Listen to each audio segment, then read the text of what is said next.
কিরে বাবু, এই তো ভিডিওগুলো একবার করে দে। আজকে কি কি রান্না করেছি একটু বন্ধুদের দেখিয়ে দি। কি কি রান্না করেছো? আজকে আমি রান্না করেছি এইরকম আলু ভাজা করেছি, এইরকম লাল লাল করে আলু ভাজা করেছি। লাল লাল কোথায় হয়েছে গো? লাল লাল এইটা যথেষ্টই হয়েছে।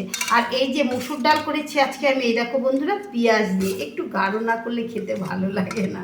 আর আমার কালকে এই বড়ি আলু দিয়ে মাছের ঝোল ছিল। এটা মুড়ো তুলে দেখাও বন্ধুদের। আর মুড়ো তুলে দেখাতে হবে, দেখাও দেখি কেমন সাইজটা হয়েছে, দেখি মুড়ো। শুধু ওই সব কিছু যে মুড়োটা বড় হবে সেটা খাবো তো, ওই জন্য দেখি। যে সে তো খাবি বাবা, খাবি না? এই তো এই এটা ছোট, বড়ি দিয়ে এইটা খাও, এটা ছোট বড়ি দিয়ে মাছের ঝোল করি। তুই আমি সব সময় যেটা দিই ভাবিস কি মামুজি ছোট দিচ্ছে। আর এই রকম বানাচ্ছি আমি কুমড়ো ছেচকি। এটা আবার কি জন্য?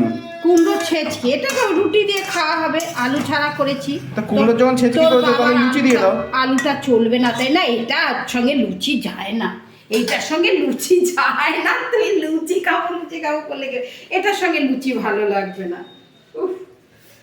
তাড়াতাড়ি খেতে দাও, খিদে পেয়ে গেছে। চল না দিয়ে দিয়েছি খেতে।